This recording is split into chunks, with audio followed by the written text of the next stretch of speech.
नमस्ते। मैं अनिरुद्ध मुखर्जी बाबा विशुद्धानंद जी की गुरु परंपरा की ओर से आप सभी को बहुत बहुत स्वागत करता हूँ। आज का जो चर्चा का विषय है वो मेरे बारे में है।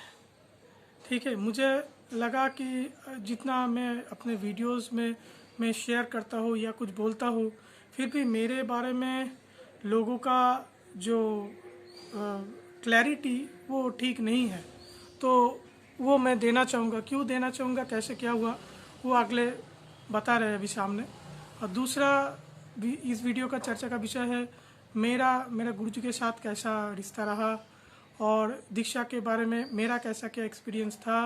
उसके बाद अभी मैं दीक्षा देने के लिए जो मैं ये सब नियम बनाया, तो मैं सामने वाले से क्या मैं उम्मीद रखता हूँ, और आखिर में कुछ सवाल जवाब जो लोगों ने मुझे पूछता है और मैं उनको पर्सनली बता भी देता हूँ, पर मुझे लगा कि दूसरे लोगों के मन में भी ये सवाल रहता है, तो ये सवाल जवाब का थोड़ा एक क्वेश्चन सीरीज़ ले लेंगे।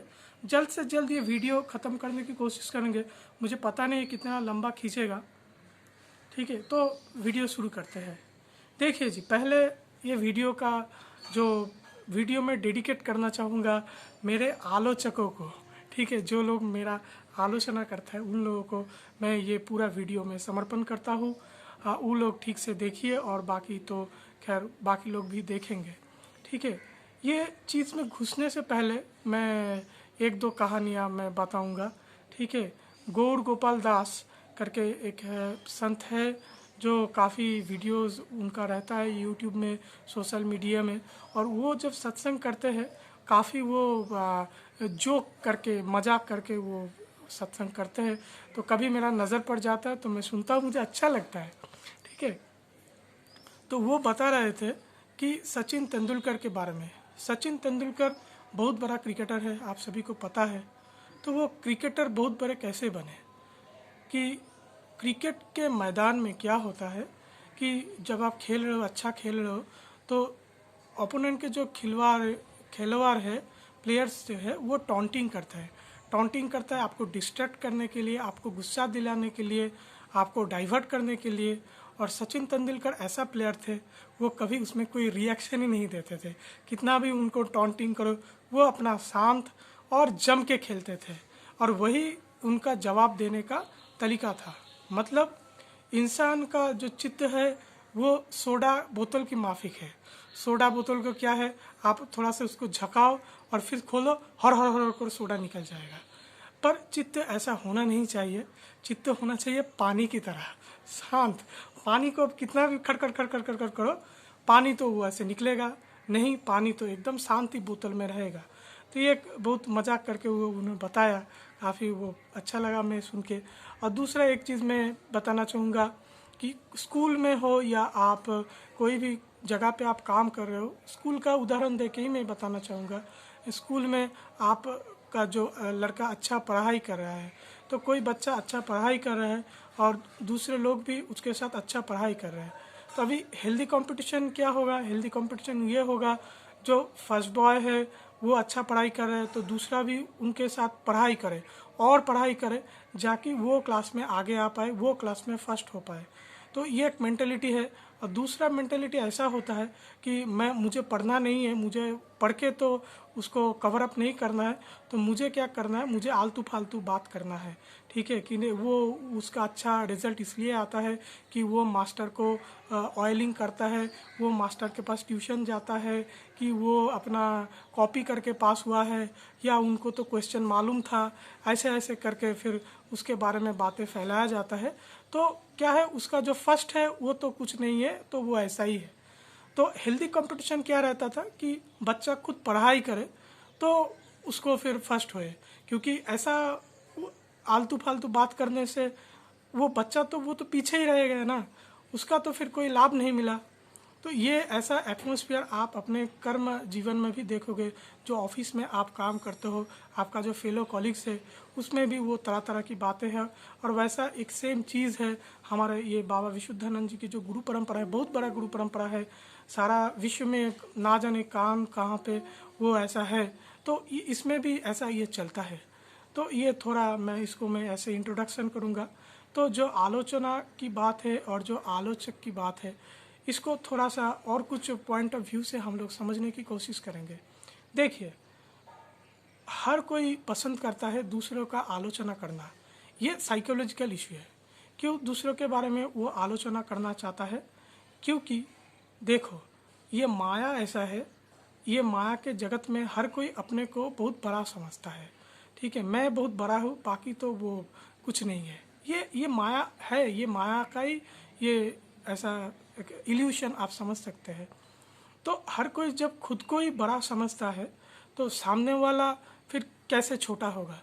तो सामने वाला वैसे छोटा होगा कि उसको उसका जो नुक्स है, उसका जो गलतियां है, उसके बारे में उसका गलतियां निकालो, नहीं तो खुद से कुछ बोल दो, जैसा वो स्कूल में होता है। तो इसमें क्या होगा, सामने वाला जो है वो छोटा हो गया, और सामने वाला जब छोटा बन गया तब मैं तो अपने आप बड़ा बन गया। मुझे बहुत सुख होता है कि ऐसा दूसरे के बारे में आलोचना करने के लिए। तो इसमें क्या होता है, इसमें लाभ क्या होता है? देखिए भाई साहब, सामने वाला अगर सचिन तेंदुलकर है तो अच्छा बात है। तो जो लोग आलोचना करता है उसको आत्म सुख तो बहुत मिलता है, पर उसमें क्या है, वो व्यक्ति जो होता है वो खाली रहता है, अंदर ही अंदर वो पूरा खाली रहता है। आलोचना करने के पहले भी वो जैसा इंसान था, आलोचना करने के बाद भी वो इंसान कोरा की कोरा ही रह जाता है, उसको अलग से कुछ नहीं मिलता है।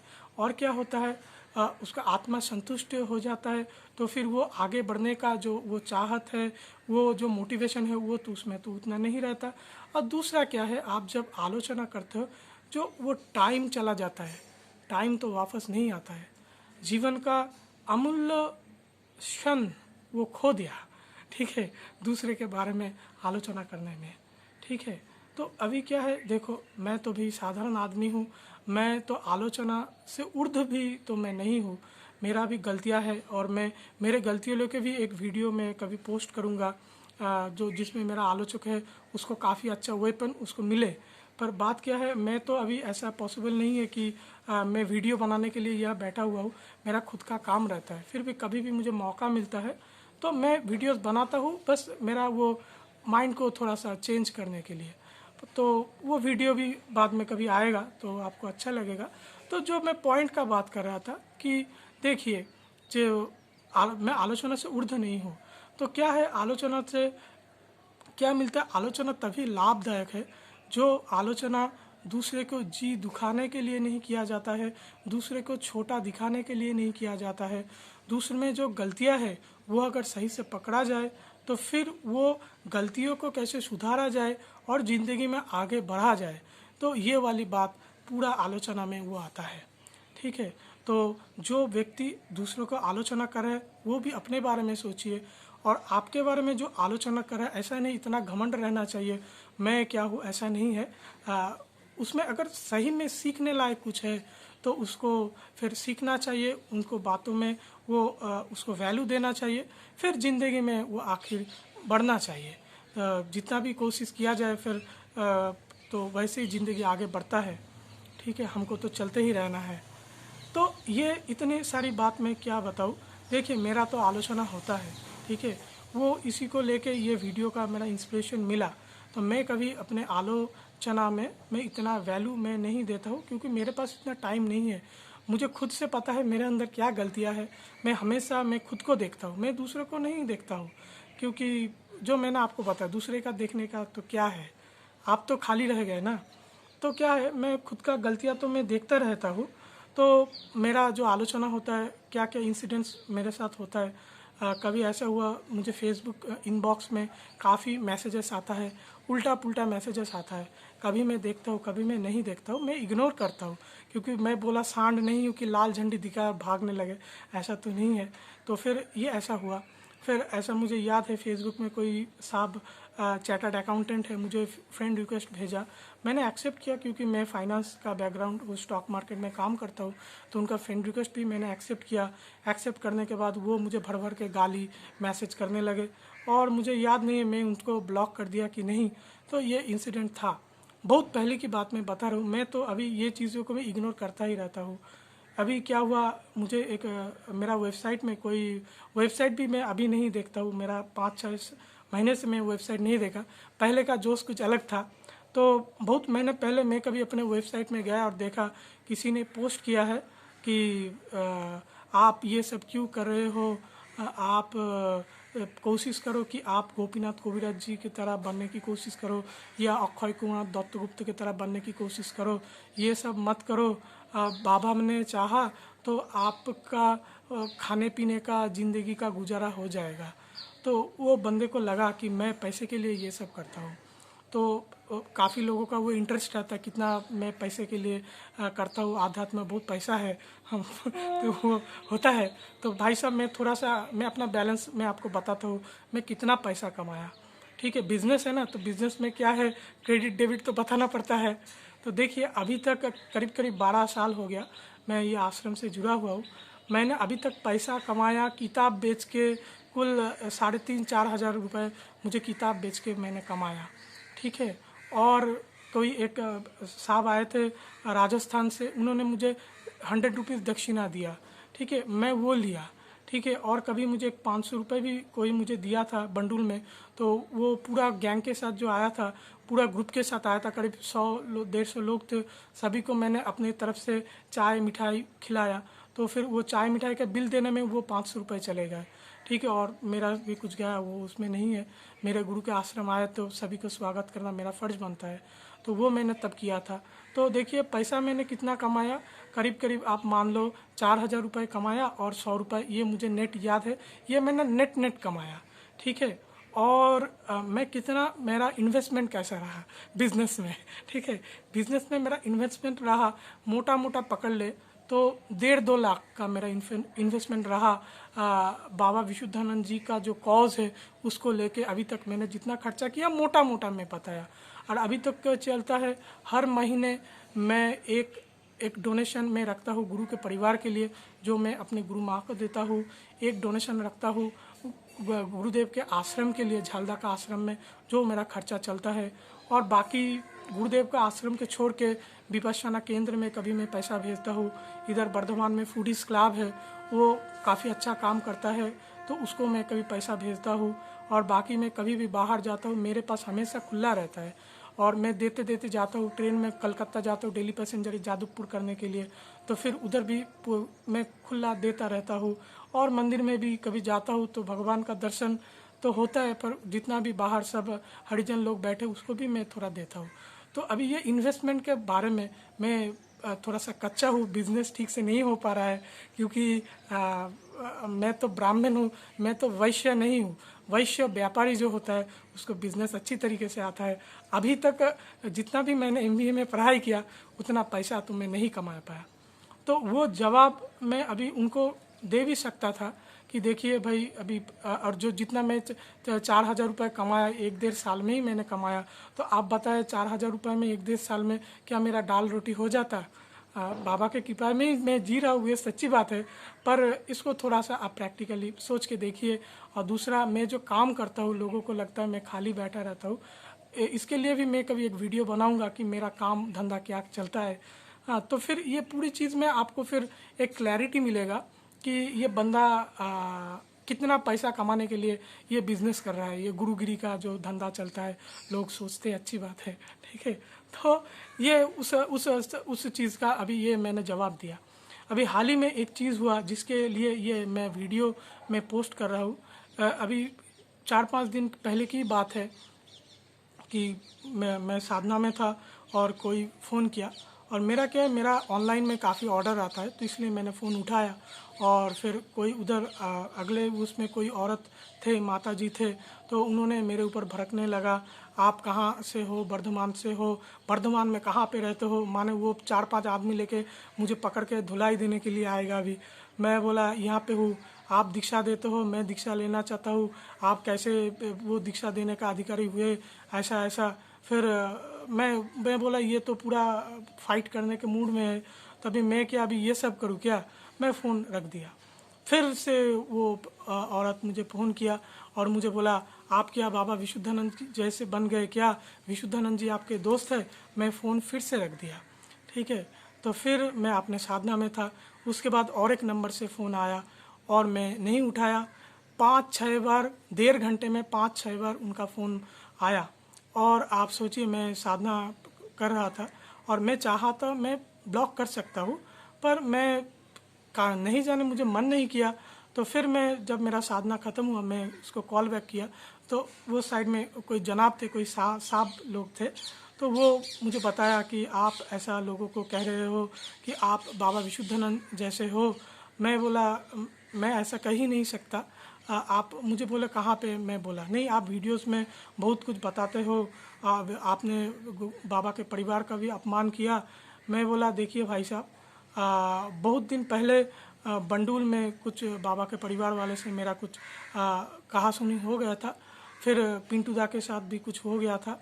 तो फिर मैं उसको मैं वेबसाइट में कुछ आर्टिकल मैंने लिख दिया, जो लिखा था सच है पर ये चीज़ बाहर आना नहीं चाहिए।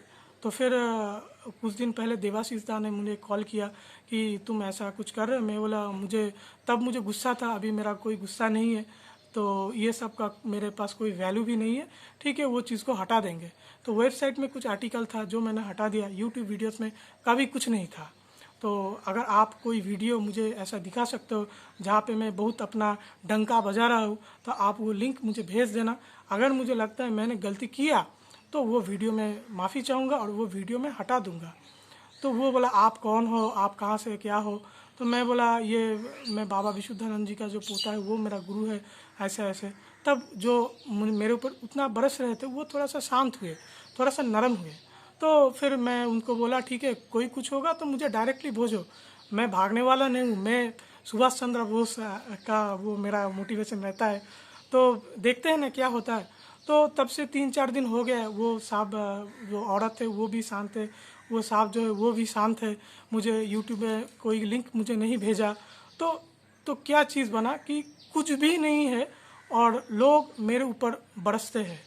तो तब मुझे ये चीज़ मेरे दिमाग में आया कि जो लोग मेरा आलोचना कर रहे हैं तो जान के आलोचना कर रहे हैं तो फिर ठीक है, पर नहीं जान के कहाँ से उनको क्या मोटिवेशन मिलता है और वो मेरे ऊपर चढ़ने लगे, तो फिर ये चीज़ कोई सही नहीं हुआ, ठीक है। और आलोचना करता है तो जान के आलोचना करे, और मेरे बारे में उनको कौन कहेगा, मेरे विरुद्ध कहने के लिए शायद लोग हो सकते हैं, पर मेरे साइड में कहने के लिए लोग पता नहीं कौन है कि नहीं, क्योंकि मैं तो किसी को बिठाया नहीं ठीक है। तो मेरा जो बात है मुझे ही कहना है, तो इसलिए ये वीडियो का पूरा मैंने ये ऐसा सोचा कि ये वीडियो पूरा बनाया जाए कि थोड़े से संक्षेप में मैं बताऊं कि मैं क्या हूँ, मैं कहाँ से क्या हुआ, आसमान से नहीं टपका, ठीक है। तो थोड़ा सा छोटा करके ये डिस्क्रिप्शन पूरा रहेगा और आगे मैं बताऊंगा फिर कैसे क्या हुआ, और फिर मैं अपने डिसाइपल्स जो दीक्षा देने के लिए मैं जो नियम बनाया वहाँ पे मैं क्या एक्सपेक्ट करता हूँ, और क्वेश्चन आंसर भी वो उससे हिसाब से चलेगा। ये वीडियो मैं मोबाइल पे शूट करता हूँ, तो ये मोबाइल में उसका लिमिट रहता है वीडियो शूट करने का, तो इसलिए मेरे बारे में कहने का जो वो रहेगा तो मैं वो अगले वीडियो से शुरू करूँगा, क्योंकि ये वीडियो तो जो टाइम था वो तो कवर अप हो गया, ठीक है। अगले वीडियो में मिलता है, अभी शूट करेंगे, ठीक है।